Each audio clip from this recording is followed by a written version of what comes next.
आचार्य श्री गुरुवर विद्यासागर महाराज की जय। परम पूजनीय निर्व्यापक श्रमण मुनि श्री सुधा सागर जी महाराज की जय हो। परम पूज्य चुल्लक श्री गंभीर सागर जी महाराज की जय हो। सभी श्रोतागण एवं जिज्ञासु पूज सभी को नमोस्तु करें। महाराज जी। विकास जैन शामली यूपी से पूछते हैं, नमोस्तु महाराज जी, क्या नारकियों देवों गति या पंचगति के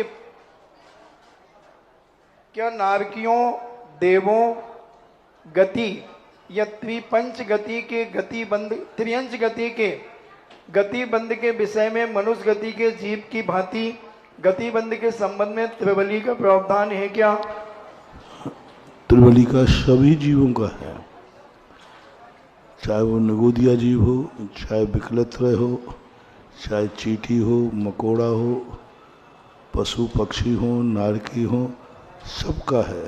फर्क इतना है, मनुष्य त्रियंशों का तो बराबर है। जो मनुष्यों में बसता है वही त्रियंशों में। पेड़ पौधों में भी यही है। पेड़ पौधे भी अपनी जितनी आयु लेके आए उसका त्रिभाग में आयु का बंध होता है। नारकी और देव और भोग भूमि इनकी अवस्था में जब 6 महीने शेष रहते हैं, उन 6 महीने में त्रिवली बनती है, लेकिन त्रिवली जरूर बनेगी। नारकियों की 6 महीने में त्रिवली बनती है। भोग भूमि जीवों में 9 माह में त्रिवली बनेगी। 9 महीने के अंदर 8 बार उनका भाग आएगा, लेकिन उनका त्रिवली होगा। मनुष्य त्रियंशों में एक समान जानना चाहिए। नवीता जैन मागरोल से पूछती हैं, नमोस्तु महाराज जी, जीव कांड में गाथा 289 कसाय मार्गणा से महाराज जी आयु के बंद अबंध अपेक्षा से 20 भेद जो कहे हैं सो वो कैसे घटेंगे? कौन से पहले तुम अपने 20 भेद बनाओ, कैसे घटाए? आयु के बंद अबंध अपेक्षा से, तो बंद अपेक्षा की अपेक्षा से कौन सी गति में? आयु के बंद अबंध अपेक्षा से 20 भेद कहाँ? कसाय मार्गणा में। कसाय मार्गणा में आयु बंद के जो 20 भेद बनाएंगे, जिस समय वह वेदक समय प्रथमोपम सम्यक दर्शन प्राप्त कर रहा है, द्वितीयोपम सम्यक दर्शन में सप्तम गुण स्थान से ऊपर गया है, अष्टम गुण स्थान में अनंतानुबंधी की विसंयोजना कर रहा है, उस समय वह आयु का बंधक नहीं है। जिस समय वो तीसरे गुण स्थान में है उस समय अप्रत्याख्याना, उस समय आयु का बंध नहीं है। तो 20 स्थानों पर कसाय मार्गणा के साथ आयु बंध नहीं होती। उसको ऐसे लगा लीजिए, कसाय कसाय कहाँ कहाँ होती हैं, किस गुण स्थान में होता है, और उनमें आयु का बंध नहीं होता। जैसे तीसरे गुण स्थान में अप्रत्याख्यानावर्णी कसाय है, लेकिन आयु का बंध नहीं। प्रथमोपम सम्यक दर्शन के साथ आयु का बंध नहीं। अनंतानुबंधी की विसंयोजना हो रही है, उस समय आयु का बंध नहीं। सप्तम गुण स्थान से 10वें गुण स्थान तक कसाय है, लेकिन आयु का बंध नहीं। इस प्रकार के वो पूरे छांट लोगे तो वो स्थान बन जाएंगे। हालांकि वहाँ भी जहाँ कहे गए हैं वहाँ भी इस प्रकार का स्थान घटाया होगा। श्रीमती सुभद्रा जैन मुंबई से पूछती हैं, नमोस्तु महाराज जी, मुझे कर्णानी योग के शास्त्र जी का स्वाध्याय की इच्छा है, तो मुझे सबसे पहले कौन से शास्त्र जी का कर्णानी योग के लिए स्वाध्याय शुरू करना चाहिए? कर्णानु के 2 भेद हैं, एक कर्म सिद्धांत और त्रिलोक रचना। सृष्टि के स्वरूप को सबसे पहले पढ़ना है तो जो आपके लिए सरल रूप से त्रिलोक सार ग्रंथ है वह पढ़े। कर्म सिद्धांत की अपेक्षा तो सही रूप से गौमठ सार जीव कांड ही पढ़ने योग्य। फिर भी और संक्षेप रूप में तत्वार सूत्र के 8वां सूत्र, 8वें सूत्र पर पूज्यवर पूज्यपाद स्वामी ने जो टीका की है वो यदि समझ में आ जाए तो उसको पढ़ सकते हो, अन्यथा सबसे सरल गौमठ सार है जो आप लोगों के लिए ही लिखा गया। पूज्यवर नेमीचंद महाराज ने चामुंड राय को ध्यान में रख कर के ये गौमठ सार की रचना की थी, इसलिए हो सके तो गौमठ सार शुरू करना चाहिए। सभी को कर्म सिद्धांत पढ़ने के लिए गौमठ सार पढ़ना चाहिए। गौमठ सार से ही सही व्यवस्था, सही विधि समझ में आएगी। पत्रकार महेंद्र जैन इंदौर से पूछते हैं, नमोस्तु महाराज जी, हम लोग चारों दिशाओं में उप दिशाओं में बंधन करके सामायिक प्रतिक्रमण आदि करते हैं। अब उस समय कोई शारीरिक बाधा अगर आ जाती है तो उस परिस्थिति में तत्काल हमें किस प्रकार से उससे निपटना चाहिए? देखो, विपत्ति का तो कोई समय होता नहीं। विपत्ति काल के निपटने के लिए तो बाद में प्रायश्चित रखें। आप रोक सकते हैं तो रोकिए, नहीं रोक सकते हैं तो बाद में प्रायश्चित लीजिए।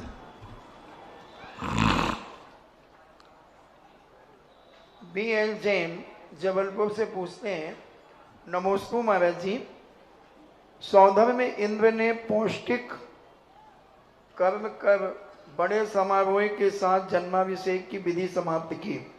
यहाँ पौष्टिक कर्म से क्या आश्रय है?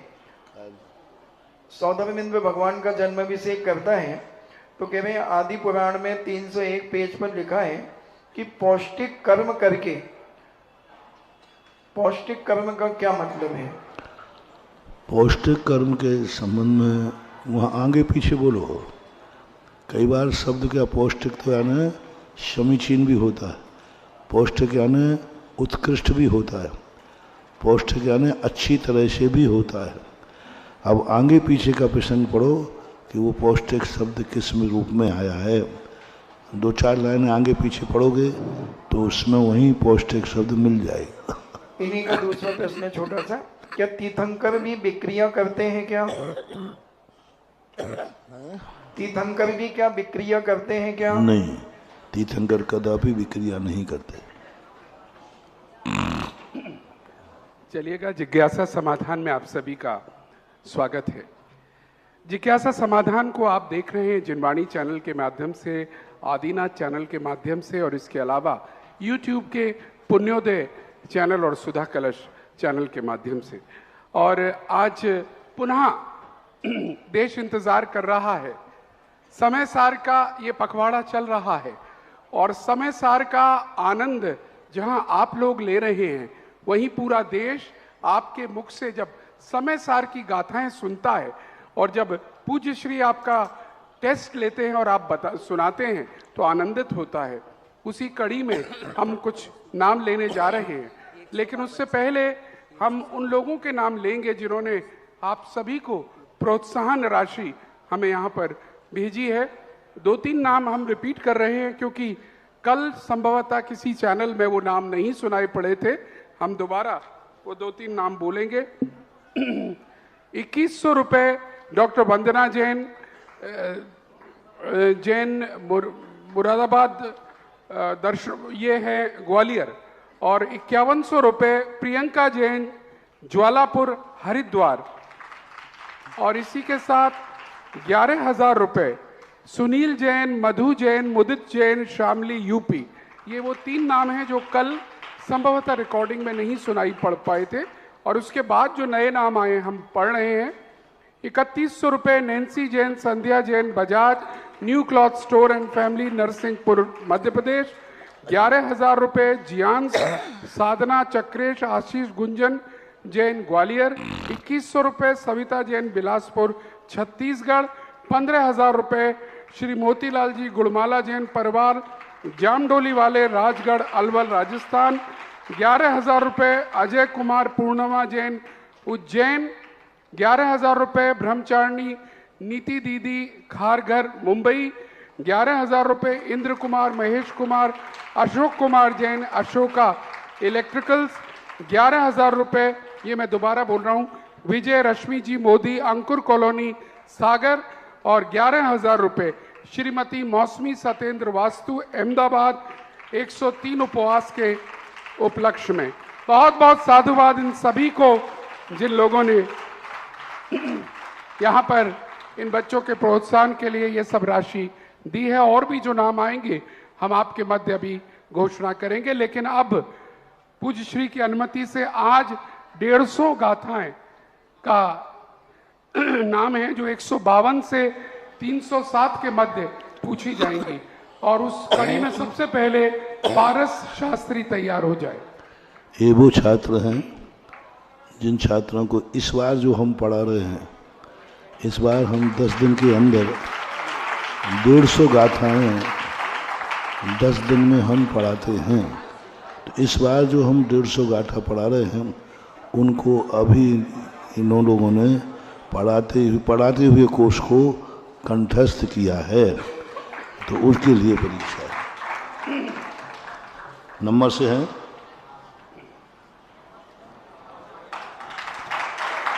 अब तालियां जलने, समय खराब नहीं करें। तैयार रहे। इसके बाद 161 नंबर 161 परमट्टे बाहिर आ जाते हैं नारायणपुर मच्छंद संसार गमन हुए भी में खुजाना था। 181 नंबर संता बिडरू जवालित जयपुर सत्सर बंदर देव बुझता है थे जय रस 207 नंबर पुगल कम्मम को होता विवागोदय है देशोड़ा मत भावो जाड़ा भावोदय है मेको 300 नंबर जय फल है मड़िबे सुदोड़ा से पड़ मड़ा दे राज यदि अड़ो 200 रत्ता दे हम 2 से दब रत्ता दे हम दबे हम। ठीक है, नमस्ते महाराज जी, पूरा सही है। 100 नंबर और इसके बाद मानसी शास्त्री तैयार हो जाए और फिर आदि जैन। मानसी के बाद आदि जैन। नमोस्तु मैं राशि नमोस्तु 299 नंबर 299 299 आदकम ममो देस्यम चापुगल में वंदबकम कहता मम कारबेदम चमड़िच्च मचेद्रम बोत्तम। थोड़ा धीमे बढ़ो, समझ में तो आने। आदकम ममो देस्यम चापुगल में दबम कहता मम कारबेदम चमड़िच्च मचेद्रम बोत्तम। 286 नंबर क्या 286 286 धम्मा धम्मम चता आजीवाजी पहले लोग हम चा सब बेकर रेदी जीवो अज्जे बसानन अब पाड़म। 282 नंबर 82 282 मन साइडों के बे में सत्य एवं तुझे मदम कुर्सी से बावी इसमें छगरीदा कमेंट दी सकता है।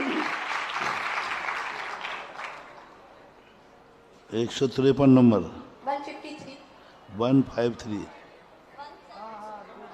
सौवर्णी एमपी लंबन दिकालय संपि जयपुर संबंध दी एवं जीवम सायम मुकादम 202 नंबर ओपोज में दिए दबाण मचिद्राण में दराणम जमकोड़ दी सम्मति टीतम सबम रिचर्ड मित्तम। ठीक है, बहुत अच्छा। नमस्कार, जोरदार तालियां। आदि जैन नमोस्तु गुरुदेव। और इसके बाद रिया जैन 3rd ईयर। बता दी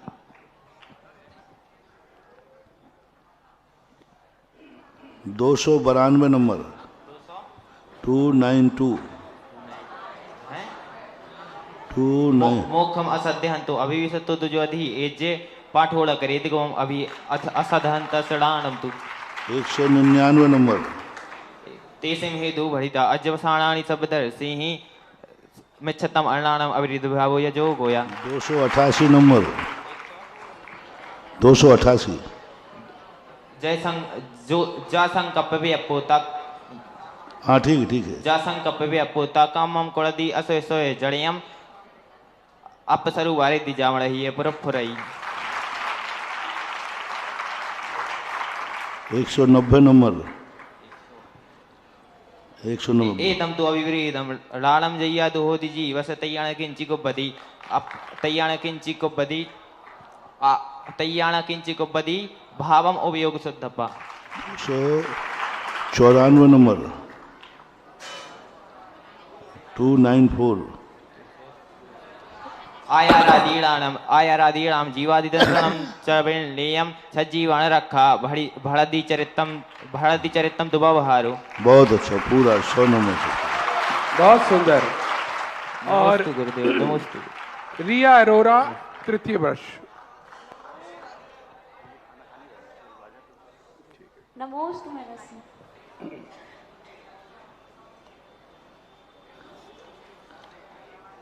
165 नंबर 165 बत्तस सेदी भावो जैना सेदी मलवे नच्छन मले छन्नो अन्नान मलो छन्न तसमत कुड़ा दबो। 184 नंबर 184 रागो दोसो मोहयास वदति समादिति तमा आशा भावेन बिड़ाने दूर पच्चा होंती। 252 नंबर जयराम को भी पुरुषो देह बत्तु दुरेन बहुलम मिठानम मिठाई दुनाया करे सतिम्बायाम। 297 नंबर 297 आधा कम्मा दिया पुगल दबजे में दोसा कहते को बलिदानम पर दो कण हो जेड़चम। 151 नंबर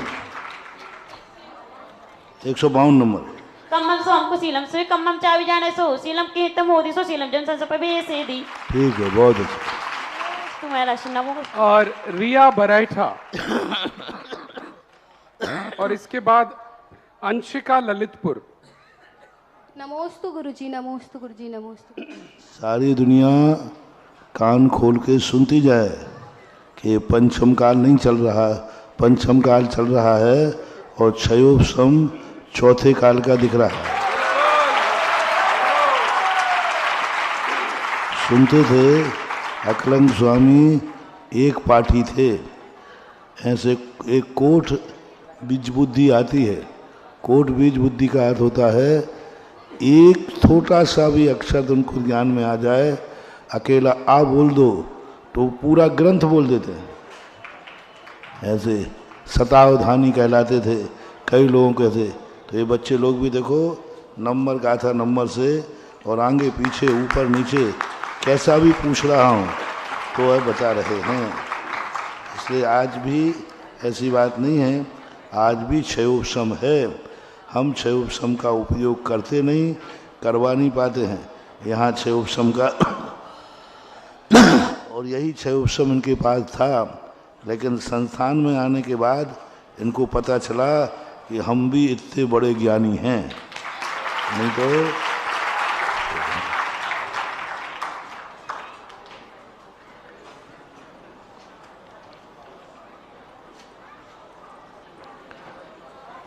दो 285 नंबर सबे करीदे जीवो अजब साढ़े त्रियड़े रहिए दे बड़ुअर सबे पड़म पापम चढ़े वे हम। 241 नंबर जयपुर सो चेवड़ा रोबितिड़ तवनो से दे राम तो सो भी दे दी राया बेहे सो पादगे भोगे। 253 नंबर छिंददी भिंददी आता ताली तलकलनी वंश पिंडियो सच्चे ताचे तारन करे दी दबाड़ में उठा दो। 154 नंबर तमादु कुसले या राय मकोड़े मावा संसकम साधी डोई बड़ा सो कुसिल संसके राय 210 नंबर उदय विभागो भी भ्यू कम्माड़म बड़े तो जेड़ बड़े हमड़ो ते मजे साहब जाड़क भाभी दो है मिट्टो। 294 नंबर आया राधी राड़म जीवादी दंसड़म च बेड़े हम छजीवाड़म रखा भड़दी चरितम दुपा 284 नंबर 284 आउ देड़ जीवदी जीवो एवं मंडी 84 284 आवाज नहीं आउ खेड़ मैडम जीवा 284 कायड़ चाबा चाया मड़ेड़ सुइदे करे निसा तेती एवं पहवेदी में अच्छा सुविधा कमड़ जदी सत्ता। ठीक। वाह, बहुत सुंदर। गुरुजी नंबर हैं? पीछे से एक आवाज तुम्हारी निकल की, तुम्हारा 1 नंबर कम हो गया। और अंशिका मरदेवरा और इसके बाद दीपाली, दोनों तैयार हैं। अंशिका, हाँ।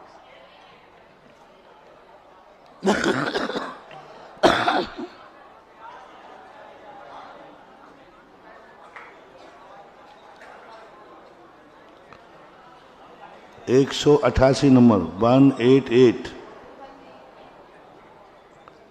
ओगे वो को आदि सुरती को भी वो को ही को चे भी वो बेड़त कल को 199 नंबर हेतु चदु भी अपवाद भी उसकार न मोद क्या 199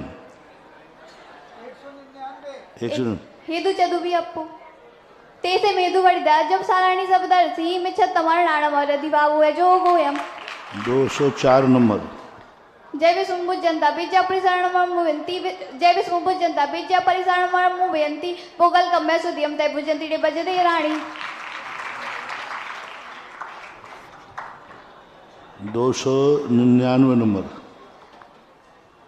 आधा कम्मम उद्देश्यम च पुद्गल में हमें दम दबम कह दमम कार विदम जमरी चरण जिदम बुत्तम 300 नंबर जय फली मणि में सुदोड़ा सेम पड़े मंदिर आए मादी राय जदी अनिम दू सोरागा देम दू सेम 156 नंबर 156 एमे पे कंपेडी सील सावुं कुछ दे मृदु भजंती परियंती आतम ससर्गम सहावेण ठीक है। नमोस्तुते दीपाली राजी जी नंबर पूरे नंबर है।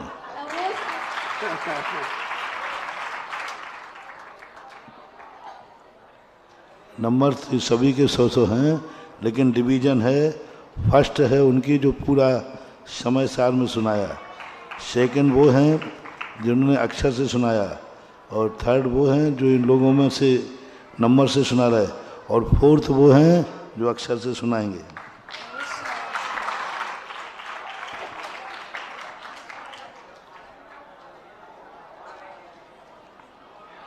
दो 287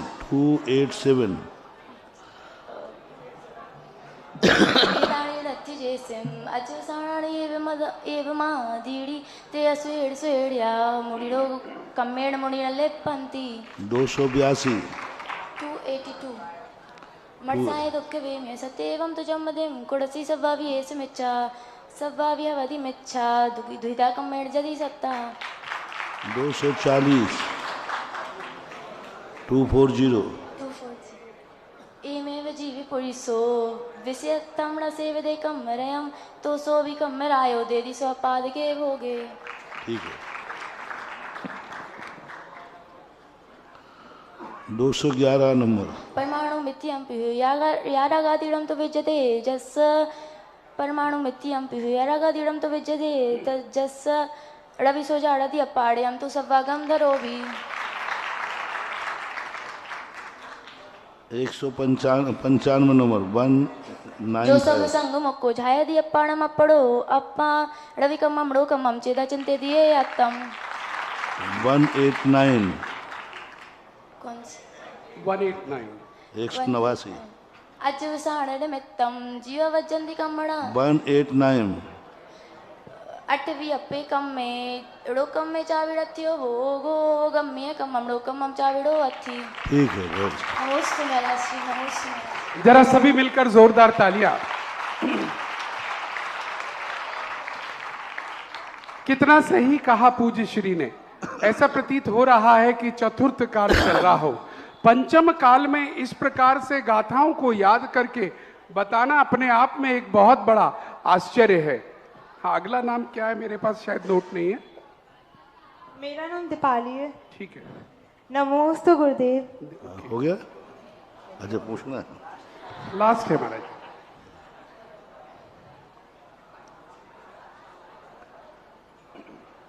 एक 163 नंबर 163 मोतूने निश्चयटम बबहारिन विदुसा पवर्तन्ति परमट्टि मस्ते दानु जदीन कमक्को होदी 155 नंबर 155 जय नाम को भी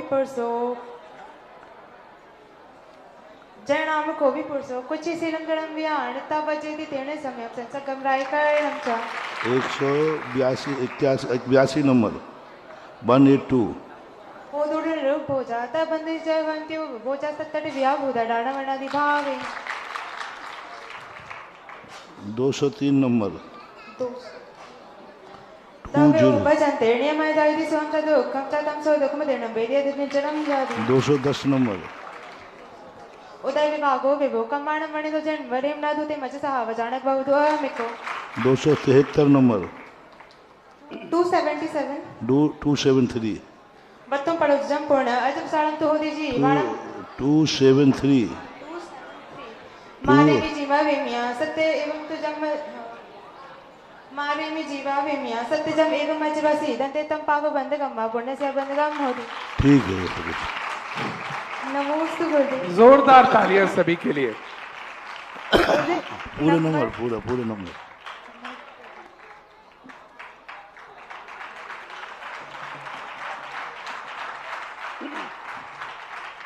और मित्रों, चर्चा ये है, आप सबने सुना होगा कुजवर इन दिनों आर्टिफिशियल इंटेलिजेंस का जमाना, इंजीनियरिंग हो रही है एआई पर, और उस एआई का चमत्कार लोग कहते हैं कि फ्लाइट्स भी उसी से चलती हैं, सारे कंप्यूटर्स उसी से काम करते हैं। लेकिन यहां पर देखकर लग रहा है अभी साइंटिस्ट बहुत पीछे हैं। इंसान का दिमाग कोई नहीं पीछे छोड़ सकता, बशर्ते हम करें। संस्थान को बार बार बधाई, क्योंकि कोचिंग इंस्टीट्यूट भी चर्चा कर रहे हैं।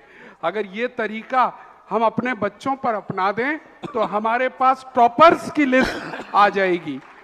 और इसी श्रृंखला में अब हम आवाज देना चाहेंगे ऐसे ही एक व्यक्तित्व को जो हमारे बीच में भोपाल से आए हुए हैं, deputy commissioner doctor Sudhir ji Jain,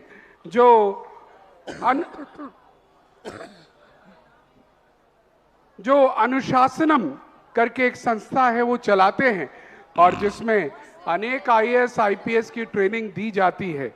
और मैं अनुरोध करूंगा डॉक्टर सुधीर जी से कि अपनी जिज्ञासा यहां पर प्रस्तुत करें। शीघ्रता से माइक यहां पर दे दिया जाए।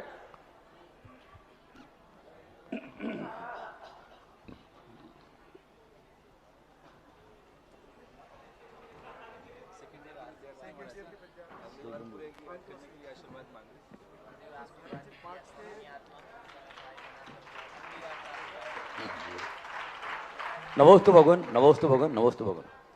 भगवान अनुशासन परिवार भोपाल की ओर से और पूरे भोपाल समाज की ओर से आपके चरणों में कोटि सा नमोस्तु, नमोस्तु, नमोस्तु।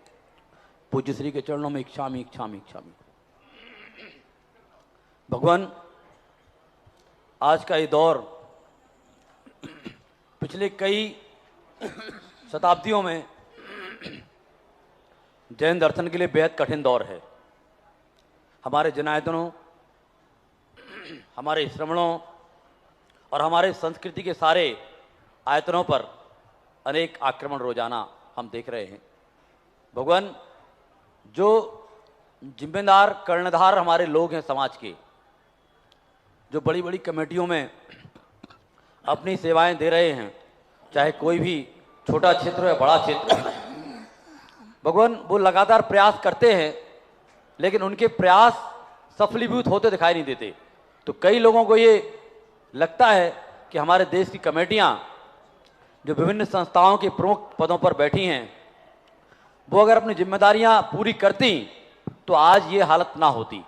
तो भगवान, जो संकट पैदा हो रहा है इसमें हमारे उन कर्णधारों का और बाकी एक आम जैन श्रावक का क्या योगदान हो भगवान कि इस संकट दूर हो जाए। नमोस्तु, नमोस्तु। मैं बहुत बार बोल चुका हूँ, कर्णधार लोग अयोग्य लोग बन जाते हैं, और अयोग्य लोग कर्णधार बन जाएंगे तो फिर वो कुछ भी नहीं कर सकते। अपनी नेतागिरी से, अपने वोट एंड सपोर्ट से साधुओं के नाम लेकर साधु लोग भी अयोग्य लोगों को इस प्रकार के शीर्षस्थ पदों पर बैठा देते। और अयोग्य व्यक्ति जब शीर्षस्थ पदों पर बैठेगा तो नुकसान होना उसका स्वाभाविक है। तो उनको एक ही है कि यदि वे कुछ नहीं कर सकते हैं तो उनको छोड़ देना चाहिए। जो किसी पद को अपने अधिकार में लेकर काम नहीं करना, ये बहुत बड़ा पाप है। समाज के सामने छोड़ दो कि भाई जिस परिस्थिति से आज जैन समाज, जैन तीर्थ गुजर रहे हैं, हम उसकी सुरक्षा करने में असमर्थ हैं। हम नैतिकता के नाते अपना शीर्षस्थ पद छोड़ते हैं। यदि वे शीर्षस्थ पद छोड़ दें तो अच्छे लोग आगे आने को तैयार हैं। वो इसलिए नहीं आ सकते हैं क्योंकि इन अयोग्य लोगों के सामने वो अपनी योग्यता को दूषित करना नहीं चाहते। व्यक्ति तो इसलिए शीर्षस्थ संस्थान जो पदाधिकारी आ रहे हैं, ये पद का व्यामोह छोड़ दें तो आज भी हम बहुत कुछ कर सकते हैं, लेकिन अब पद व्यामोहियों के साथ क्या करें, तो हम बहुत बार कह चुके हैं और बार बार कहता ही रहता हूँ। भगवान, आपका जो आशीर्वाद इन बच्चों के लिए मिल रहा है भगवान, ये 300-400 गाथाएं समय सार की जिस बेबाकी से और जितनी शिद्दत के साथ बोल रहे हैं, ये अपने आप में अनुकरणीय है। भगवान, एक प्रार्थना थी कि एक संस्कारित पीढ़ी आप यहाँ से निकाल रहे हैं, अगर इन्हीं में से हमारे भाई बहन अगर प्रशासन में जाना चाहें, न्याय सेवा में जाना चाहें, तो आचार्य भगवान के आशीर्वाद से भोपाल में संचालित अनुशासन संस्थान में इनका स्वागत है भगवान। तो जो कहा जाता है सोना में सुहागा, आप जो तैयारी कर रहे हैं वो राष्ट्र के प्रशासन की तैयारी कर रहे हैं, और हमारी ये तैयारी हो रही है जैन धर्म के प्रशासन की। वो राष्ट्रीय प्रशासन संस्थान है, ये जैन धर्म का प्रशासन तैयार हो रहा है। इसमें शासन और प्रशासन इसमें भी है। वहाँ भी तुम लोग अपने पढ़ा करके राष्ट्र की सेवा में भेजते हो। ये हमारे जैन धर्म के प्रशासन है, और यही प्रशासन आगे जाकर जैन धर्म की रक्षा करेगा। यही प्रशासन जाकर के जैन धर्म को बचाएगा। जिस ढंग से अपनी, जैसे आपको आपके IPS IBS जो भी बनते हैं, उनके लिए फास्ट सिखाया जाता है, कहीं से भी कुछ भी पूछा जा सकता है इंटरव्यू में। इसी प्रकार से इन बच्चों को भी तैयार किया जाता है, कहीं से भी कोई भी ग्रंथ के, कोई भी शास्त्र की, कोई भी गाथा कहीं से भी कोई उल्टी सीधी बता सकता है, तो तुम उसे नकार करके सम्यक रूप से उपदेश देते। तो ये भी प्रशासनिक संस्थान है, पर फर्क है वो राष्ट्रीय है और ये धार्मिक संस्थान है, लेकिन है प्रशासकीय संस्थान। धन्यवाद सुधीर जी। और जैसा आपने राष्ट्रीय संस्थाओं की ओर इंगित किया, हम बता दें आपके माध्यम से पूरे देश को, हमारे आदरणीय प्रदीप जी PNC ने हमें सूचना दी है, यहाँ जो कहा जाता है पूरा देश सुनता है और बड़े गौर से सुनता है। और पूज्य श्री ने अपनी भावना व्यक्त की थी कि हम चाहते हैं कि जो भी आंदोलन हो राष्ट्रीय समितियों के माध्यम से आगे बढ़े। और वो उन्होंने आह्वान किया था, अगर राष्ट्रीय समितियां न जागी तो फिर हमें आगे आना होगा। लेकिन बड़ी प्रसन्नता की बात है, पूज्यवर भारतवर्षीय दिगंबर जैन तीर्थ क्षेत्र कमेटी के राष्ट्रीय अध्यक्ष, राष्ट्रीय महामंत्री और उनके पदाधिकारी कल संध्या और परसों सुबह आपके पास चर्चा के लिए पधार रहे हैं, और इस विषय पर आपके साथ चर्चा करके पूरे देश के सामने इसी मंच से आगे की घोषणा करेंगे। और हम भी चाहेंगे पूरे देश को, जैसा पूज्य श्री ने कहा है, यत्र तत्र कहीं भी कुछ नहीं करना है, जो भी करना है मिलकर करना है। पूज्य श्री की भाव को समझे। हम बहुत जल्दी जोश में आ जाते हैं और गली मोहल्ले में चालू हो जाते हैं। इसको राष्ट्रीय स्तर का आंदोलन, जैसा बार बार कह रहे हैं, पूरी व्यवस्थित होकर किया जाएगा। तारीखें तय की जाएंगी अगर आवश्यकता पड़ी आंदोलन की, और तारीखें सरकार के साथ मिलकर नोटिस देकर तय की जाएंगी, और ये सारा कार्य होगा। थोड़ा सा इंतजार कीजिएगा।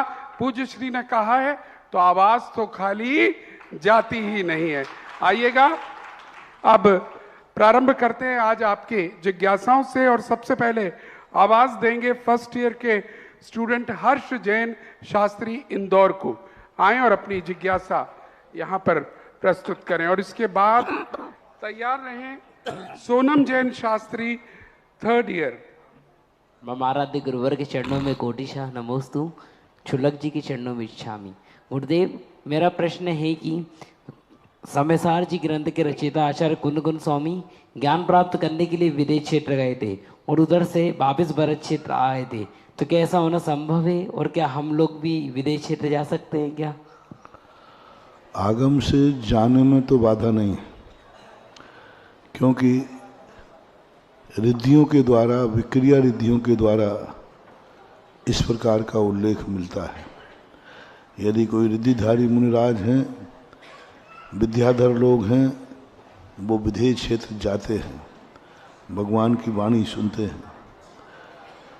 कई विद्याधरों का ऐसा उल्लेख मिलता है। श्री कृष्ण और पांडव आदि का भी कालोदती जो धात की खंड में जाने का उल्लेख मिलता है कि वो लोग भी धात की खंड गए, हालांकि वो समूषण में नहीं गए, लेकिन धात की खंड तक तो पद्म व पांडव पुराण के अंतर्गत वहाँ जाना उनका बताया है। हरिवंश पुराण में भी आया। पूज्यवर कुंद भगवान के विदेह जाने के संबंध में कोई प्रमाणिक इतिहास नहीं मिला।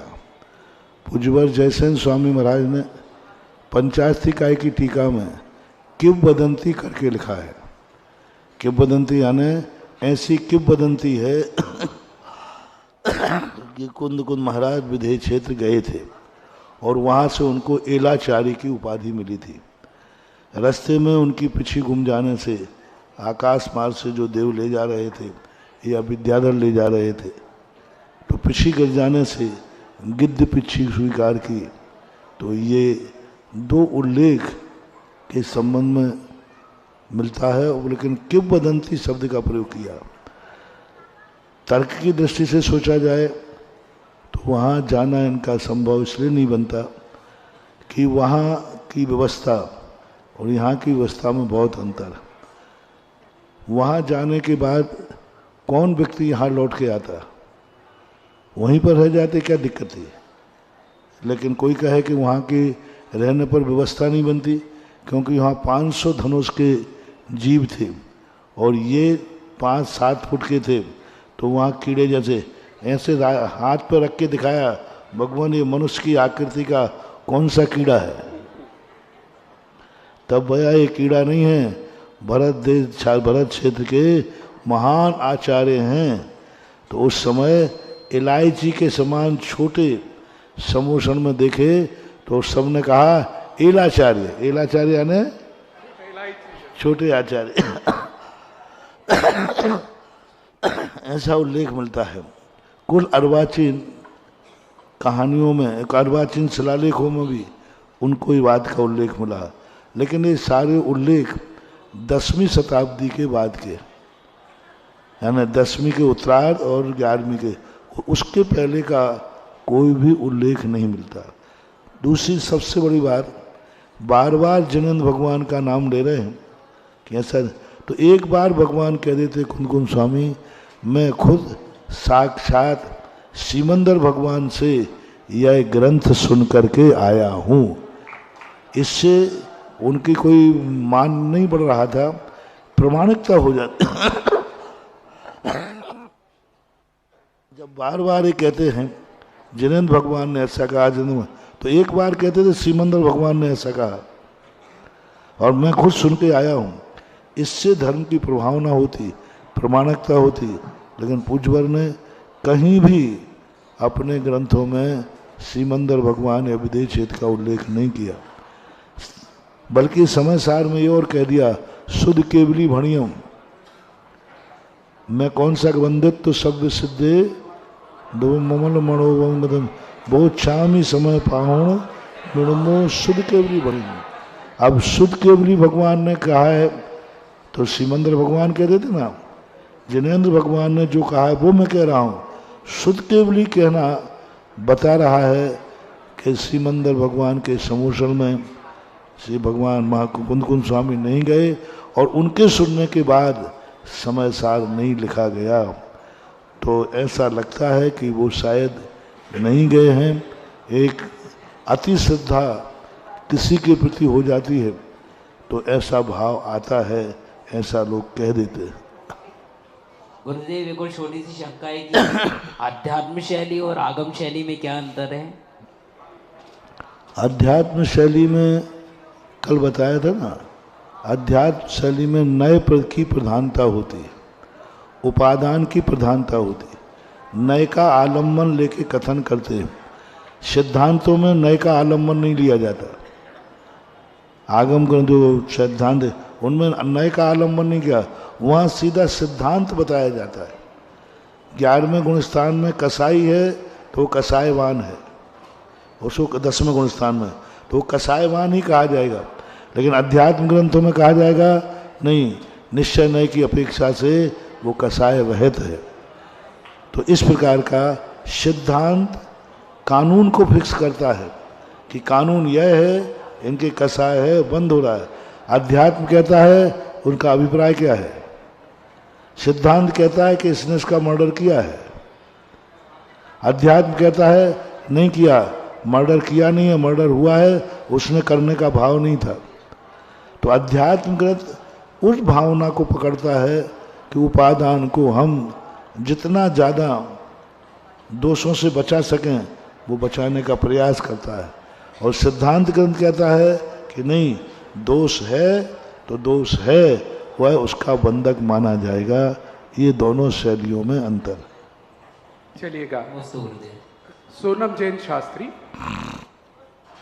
और इसके बाद तैयार रहिएगा अर्पित पथरिया, फर्स्ट ईयर। जगत पूज गुरुदेव के चरणों में तेवा नमोस्तु नमोस्तु नमोस्तु। छुल्लक जी के चरणों में क्षामी क्षामी क्षामी। गुरु जी की जिज्ञासा है कि कोई एक उत्तम श्रेणी से गिरकर उसी भव से सपक श्रेणी चढ़ सकता है क्या? चढ़ सकता है, कोई बात नहीं। उपसम 2 बार उपसम श्रेणी चढ़ करके भी सपक श्रेणी चढ़ करके केवल ज्ञान प्राप्त करने वालों का उल्लेख है, लेकिन उसको उतर के नीचे आना पड़ेगा 6ठे गुणस्थान तक, फिर 6ठे से पुनः छपक श्रेणी में जा सकता है। चलिएगा पूज्य श्री के चरणों में नमोस्तु नमोस्तु नमोस्तु। आप छुल्लक श्री के चरणों में इच्छा में। गुरुदेव, हमारी जिज्ञासा ये है कि हमारे जैन मंदिर में अभक्ष पदार्थ या कोई वस्तु, चमड़े की बेल्ट या पर्स ले जाना निषेध है। जो हमारे दान पात्र या गुल्लक में पैसे डालते हैं, वो जैसे किसी महाशय की दुकान या शराबी की दुकान से पैसे आते हैं, और जैसे हमारे हाथ में आते हैं या किसी अन्य पुरुष के हाथ में आते हैं तो दान पात्र में डालते हैं, तो इसमें दोष लगेगा? रुपया एक ऐसी चीज है जिसमें छुआछूत की बीमारी होती है नहीं। रुपया लेते समय कोरोना वाला भी नहीं डरता। मैंने पूछा था, भाई आप लोग इतने डर रहे हो तो ये नोट लेते धोखे लेते हो क्या? तो कुछ लोग तो कहते नहीं, उनको गर्म कर लेते थे, लेकिन कुछ लोग तो नोट मुद्रा के संबंध में ऐसा कोई दोष नहीं आता, क्योंकि ये राजा की व्यवस्था है। राजा की व्यवस्था बनाई हुई पर हम कोई भी दोष पैदा नहीं कर सकते, ये राष्ट्रद्रोह माना जाता है। राज की व्यवस्था, राज की सील लगी हुई है, उसको हम सदोष निर्दोष, उसके हाथ में तो सदोष है, इसके हाथ में ये नहीं किया जा सकता। मुद्रा सदा निर्दोष होती है। चलिए कशिश जैन शास्त्री प्रथम वर्ष आ जाएं, और उसके बाद तैयार रहिएगा स्पर्श जैन एटा। मम आराध्य गुरु के चरणों में त्रिवार नमोस्तु नमोस्तु नमोस्तु। छुल्लक जी के चरणों में इच्छा में। गुरु जी, मेरी जिज्ञासा यह है कि जो सुपार्श्वनाथ भगवान की मूर्ति है, वहाँ पे चिन्ह जहाँ पे रहता है वहाँ पे तो साथिया का चिन्ह है, लेकिन ऊपर फड़ बना है, तो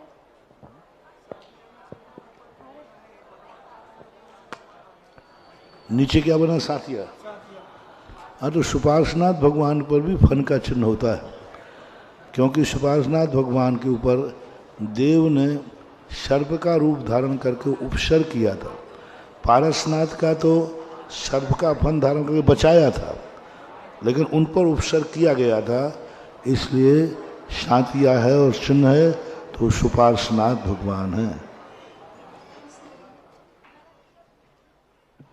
चलिएगा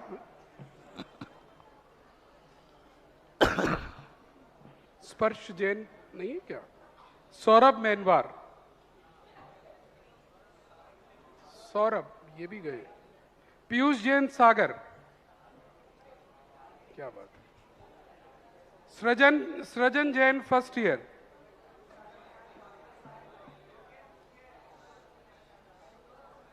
हाँ, माइक को जल्दी ऑन करें, टाइम ऐसे वेस्टेज नहीं करें।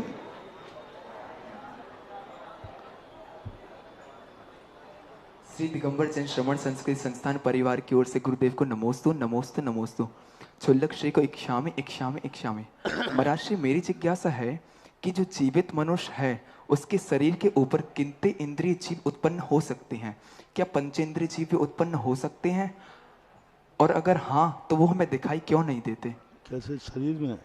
शरीर के ऊपर कितने इंद्रिय जीव उत्पन्न हो सकते हैं? कितने इंद्रिय? जी हाँ, पंचेंद्रिय जीव भी उत्पन्न हो सकते हैं। सम्मूर्छन मनुष्यों की उत्पत्ति इसी शरीर के ऊपर होती है। सम्मूर्छन संगी पंचेंद्री मनुष्य शरीर के अंदर ही, शरीर के बाहर स्थानों पर, अंदर स्थान में नहीं, बाहरी स्थानों पर उनके इस उत्पत्ति के स्थान की बात कही।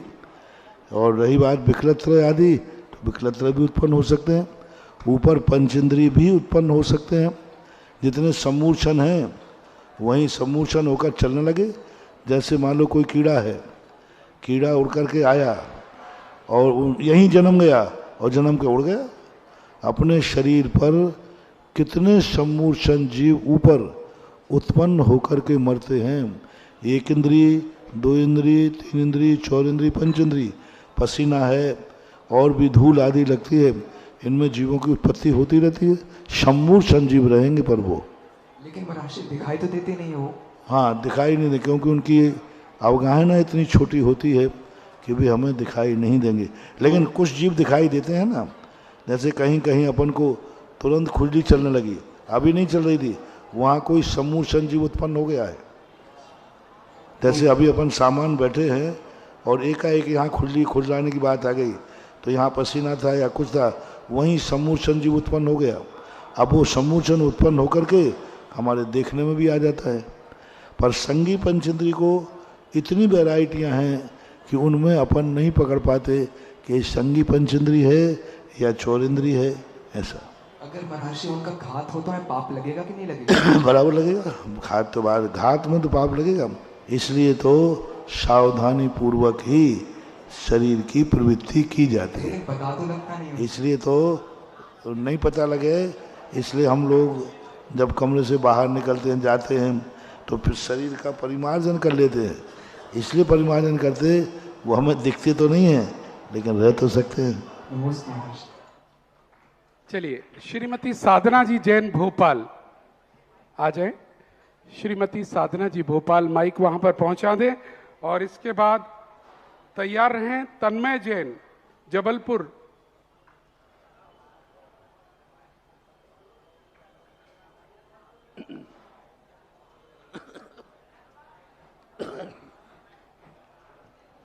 महाराज श्री के चरणों में नमोस्तु नमोस्तु नमोस्तु। झुल्लक जी के चरणों में इच्छा में इच्छाएं।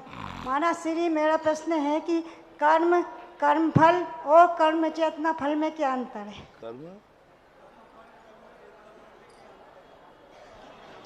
कर्म फल की चेतना कहलाती है कर्मों के उदय के अनुसार ही जिंदगी जीना, अपनी इच्छा के अनुसार नहीं। कर्मफल चेतना एक इंद्रियों के मुख्य रूप से होती है, अन्य की नहीं होती, सो बात नहीं है, लेकिन उनके कर्म चेतना नहीं होती। विकलत्रों में कर्मफल चेतना प्लस कर्म चेतना होती है। कर्म चेतना का अर्थ है प्रतिकार करना, यहाँ वहाँ भागना, यहाँ पर खतरा है दूसरी तरफ चल दिया, ये कर्म चेतना कहलाती है।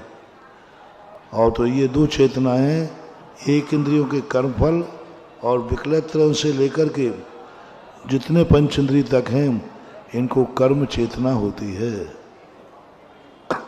मम आराध्य तीर्थ चक्रवर्ती गुरुवर के चरणों में त्रिवार बारंबार नमोस्तु नमोस्तु एवं छुल्लक जी के चरणों में इच्छामी इच्छामी इच्छामी।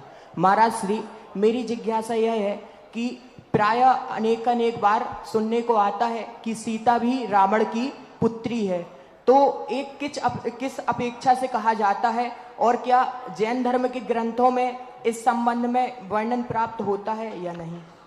इसके संबंध में गुणभद्राचार्य उत्तर पुराण के अंदर इस प्रकार की कथा आई है। कुछ प्रकीर्णक और भी ग्रंथों में मिलती है कि वह सीता की पुत्री मानी गई है, लेकिन ऐसा भी उल्लेख मिलता है कि घोषणा करने पर कि इसके द्वारा इनका मरण होगा, इस पुत्री के निमित्त से तुम्हारा मरण होगा, तो उन्होंने इसको जमीन आदि में गाड़ दिया था।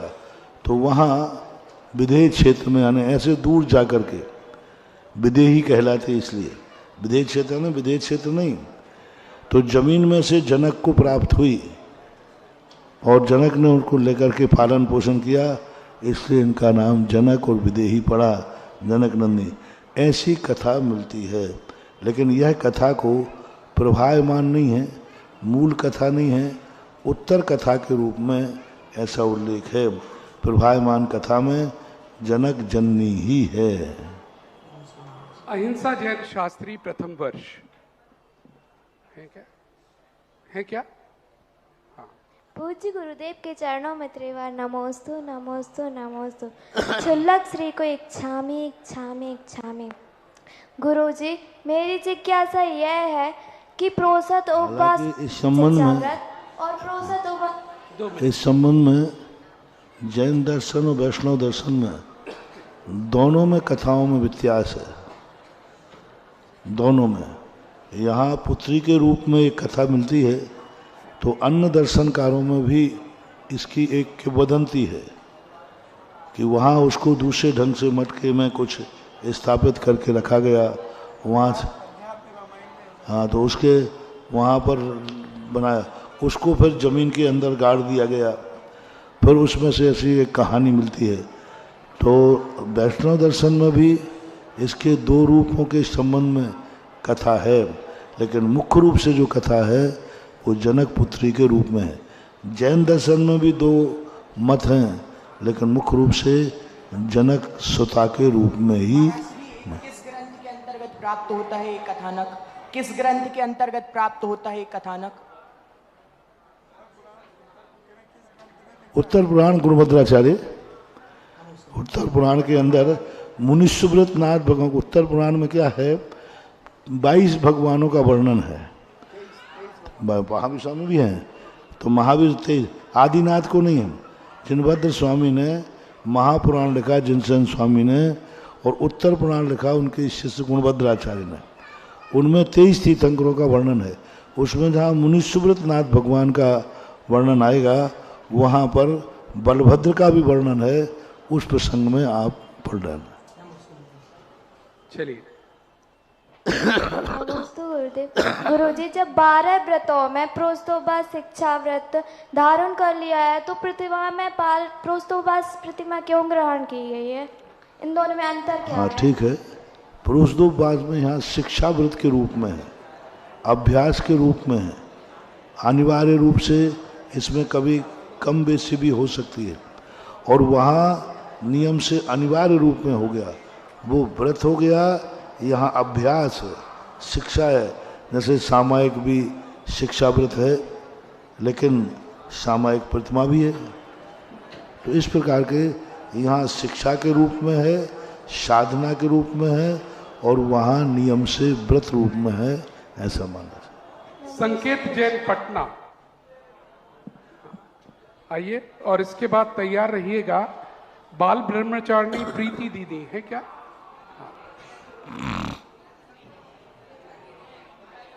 नहीं है। अनिकेत जैन मुरली।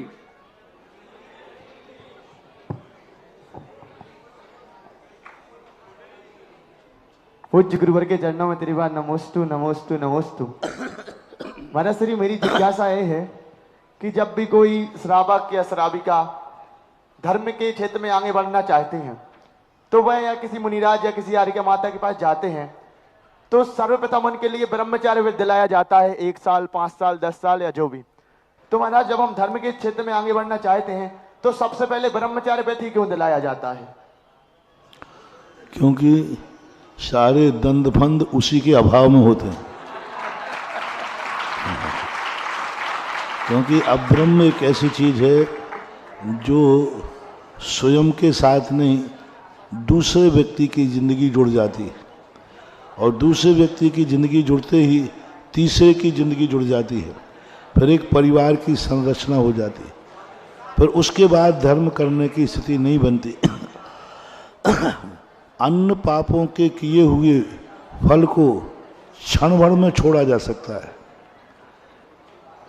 तस्मिच्छामि दुक्कडम, लेकिन अब्रह्म के द्वारा किए हुए फल को अब एकदम नहीं छोड़ सकते, एकदम नहीं छोड़ सकते। संतान आदि की उत्पत्ति होने पर आप एकदम बरी नहीं हो सकते, आपको जिम्मेवारी उसकी निभाना पड़ेगी। तो एक ऐसा, और कोई पाप हो जाता है, ठीक मैं आज से कर दिया है, अब आज से छोड़ता हूँ।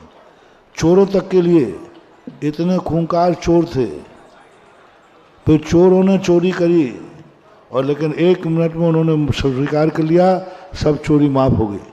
लेकिन कोई गृहस्थी बचाकर शादी करके और फिर दूसरे दिन कहे साहब मैं तो छोड़ता हूँ, तो अब मानव अधिकार लागू हो जाएगा, आप नहीं छोड़ सकते। इसलिए वो व्रत इसलिए दिलाते हैं क्योंकि संसार में उलझाने वाला, संसार में ऐसी समस्या पैदा कर देता है जिससे फिर बहुत कठिनाई होती है, इसलिए वह दिलाया जाता है। महाराज श्री फिर जब यहाँ तो प्रारंभ में दिलाया जा रहा है, फिर जब हम 10 लक्षण पर्व देखते हैं तो उसमें ब्रह्मचर्य को सबसे लास्ट में रखते हैं, वहाँ भी पहले रख देते। वो वहाँ व्रत नहीं है, वो भावना रूप है। भावना रूप में व्रत को क्रोध मान माया लोभ करके और अंत में जाकर के वो ब्रह्मचर्य वहाँ भावना रूप में कहा गया, यहाँ समस्या का समाधान रूप में गया। हालांकि आगम में इसको 7वें नंबर पर रखा है। आगम में गृहस्थ को ब्रह्मचर्य व्रत 7वीं प्रतिमा में रखा है। पहली, दूसरी, तीसरी, चौथी, 5वीं, 6ठी तक इसको नहीं रखा, 7वीं प्रतिमा में रखा है। लेकिन आज वर्तमान में इसलिए है कि भाई आप संयम ग्रहण कर लेते हो ब्रह्मचर्य व्रत, तो इसका अर्थ है आप दुनिया की झंझटों से बरी हो, जब चाहे तब पिछी कमंडल उठा करके जा सकते हो। चलिए गुरुदेव, नमो गुरुदेव। इच्छा में माना जी, इच्छा में माना जी। हमारे शरीर में 8 प्रदेश होते हैं, उनका क्या काम? 8 प्रदेश अलग से नहीं होते हैं, अखंड आत्मा के मध्य के जो 8 प्रदेश होते हैं वे अचल होते हैं, वो नाभि के स्थान पर होते हैं। बस इतना ही कहा गया कि वे 8 प्रदेश सदा अचल रहते हैं, बाकी सब प्रदेश चलाचल होते हैं। काम अलग से कोई उनका कोई काम नहीं है, सामान्य प्रदेशों के समान उनमें भी कर्म का बंध है, वे भी कर्म के बंध में अखंड में आते हैं। बस मध्य के 8 प्रदेश होते हैं, वे अचल हैं, इसके आगे और का कोई काम नहीं। और अगला नाम लेना सृजन जैन, फर्स्ट ईयर।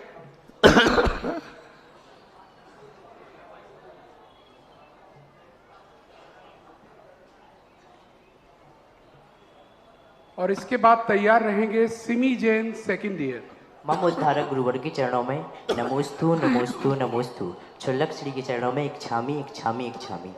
महाराज श्री, आपने एक दिन बताया था कि वृक्ष जो होता है अगर वो वृद्धि को प्राप्त नहीं हो रहा है, उसमें जल इत्यादि सब कुछ डाल रहे हैं, तो उसका कारण है दीमक। तो जो दीमक होती है, उसी प्रकार जो मिथ्यात्व हम लोगों में, सभी लोगों में भरा हुआ है, वो भी एक दीमक का कार्य आपने बताया था। तो जो मिथ्यात्व है, जिससे कारण हम अपने स्वभाव को प्राप्त नहीं कर पा रहे हैं, वो हमें संसार में भटका रहा है। हम प्रत्येक धर्म कार्य कर रहे हैं, सब कुछ कर रहे हैं, फिर भी हम अपने आत्मस्वरूप को प्राप्त नहीं कर पा रहे हैं। तो महाराज श्री, जो मिथ्यात्व है वो उस एक सीमित स्थिति में नष्ट होगा, या फिर उसके पुरुषार्थ करके हम पहले नष्ट कर सकते हैं? कभी भी नष्ट कर सकते हो मिथ्यात्व को, कभी भी। सम्यक दर्शन पर प्राप्त करने का कोई काल ऐसा नियत नहीं है, जब चाहें तब प्राप्त कर सकते हो। अर्धपुद्गल परावर्तन काल जो कहा जाता है, वो भी वो पुरुषार्थ गम्य है। प्रायोग लब्धि के बाद वो कर्मों की अंता कोड़ा कोड़ी स्थिति में संख्यात 1000 वर्ष कम करता है, तब अर्धपुद्गल परावर्तन काल रह जाता है। अर्धपुद्गल परावर्तन आता नहीं है, अर्धपुद्गल परावर्तन काल रह जाता है। यदि अर्धपुद्गल परावर्तन को हम उत्कृष्ट काल मान लें तो ऐसा नहीं, अनादि मिथ्या दृष्टि भी लोग वो कहते हैं अर्धपुद्गल परावर्तन काल जब शेष रहता है तब व्यक्ति को सम्यक दर्शन हो जाता है। और हमारे आचार्य कहते हैं अर्धपुद्गल परावर्तन काल शेष नहीं, अर्धपुद्गल परावर्तन काल रह जाता है, यानी वो करता है। अन्यथा एक अंतर मुहूर्त में भी अनादि मिथ्या दृष्टि मोक्ष कैसे चला गया। भरत चक्रवर्ती के 923 पुत्र उसी भाव में सम्यक दर्शन प्राप्त किया, उसी भाव में मोक्ष चले गए। अनादि मिथ्या दृष्टि एक अंतर मुहूर्त में मोक्ष चला गया, उसके ऊपर अर्धपुद्गल परावर्तन काल कैसे लागू होगा। ये उत्कृष्ट है कि जैसे वो प्रायोपलब्धि से अंतिम भाग में पहुंचता है, अब वो संसार में अर्धपुद्गल करावर्तन काल से ज़्यादा नहीं भटकेगा, बस इसके अंदर अंदर उसको जाएगा, ऐसा अर्थ लेना चाहिए। चलिएगा। और सिमी जैन जिससे पहले अपना प्रश्न रखे, यहाँ पर बराबर आप सबको प्रोत्साहन के लिए यहाँ घोषणाएं आ रही हैं। और एक घोषणा हमारे मध्य जो आई है, 5100 रुपये की राशि धैर्य जैन, प्रेक्षा जैन, हितकर जैन, अजमेर, केसर जैन, केसरगंज परिवार से है। बहुत बहुत साधुवाद इन सभी परिवारों को। और साथ ही में, क्योंकि ये प्रोग्राम जो हमारे बीच में दर्शक देख रहे हैं, आप तक जब तक ये प्रोग्राम पहुंचता है 30 मिनट का डिफरेंस रहता है। बार बार हमें मैसेज देते हैं, चिंता नहीं करिए, आपका नाम अगर आज नहीं बुला है तो कल अवश्य बुल जाएगा, आप तो बस नाम भेजते रहिएगा। चलिए। मम आराध्य गुरुवर के चरणों में त्रिवाण नमोस्तु। गुरुजी, स्वसंवेदन और स्वरूपाचरण में क्या अंतर है? स्वसंवेदन और स्वरूपाचरण में क्या अंतर है? स्वसंवेदन और स्वरूपाचरण में अनेक भेद है। स्वसंवेदन के अनेक भेद है। सविकल्प स्वसंवेदन भी आता है, और जो अहम भेद में परीक्षा वाला स्वसंवेदन भी आता है। और एक संवेदन है निर्विकल्प स्वशुद्ध स्वसंवेदन। और यथाख्याचारित के अनेक भेद नहीं है। यथाख्याचारित एक ही प्रकार का है जो कसाय के अभाव में प्रकट होता है। स्वसंवेदन जो है, इसके बहुत सारे रूप दिए गए। कसाय के सद्भाव में भी स्वसंवेदन हो सकता है। कसाय के सद्भाव होने पर भी, किससे? ज्ञान के माध्यम से। सप्तम गुण स्थान में भी आचार्यों ने स्वसंवेदन माना। अष्टम नवमे में भी स्वसंवेदन माना पूज्यवर जयसेन स्वामी ने। लेकिन यथाख्याचारित किसी ने भी छठे सातवें गुण स्थान में नहीं माना। जो स्वरूप च स्वरूपाचरण चारित है, वो तो 11वें से ऊपर ही होता है। ऐसा कुछ भेद हैं। और समय सार की भाषा में देखा जाए तो स्वसंवेदन यथाख्याचारित एक ही प्रकार का है, क्योंकि दोनों के लिए ऐसी व्यवस्था बनाई, शुक्ल ध्यान और शुद्ध उपयोग दोनों एकार्थवाची हैं। और कुंद स्वामी शुक्ल ध्यान 11वें से मानते हैं, तो स्वसंवेदन भी वही मानना चाहिए। चलिएगा, बहुत बहुत धन्यवाद। समय कहता है कि अब हम जिज्ञासा समाधान को यहीं पर समापन की ओर ले जाएं।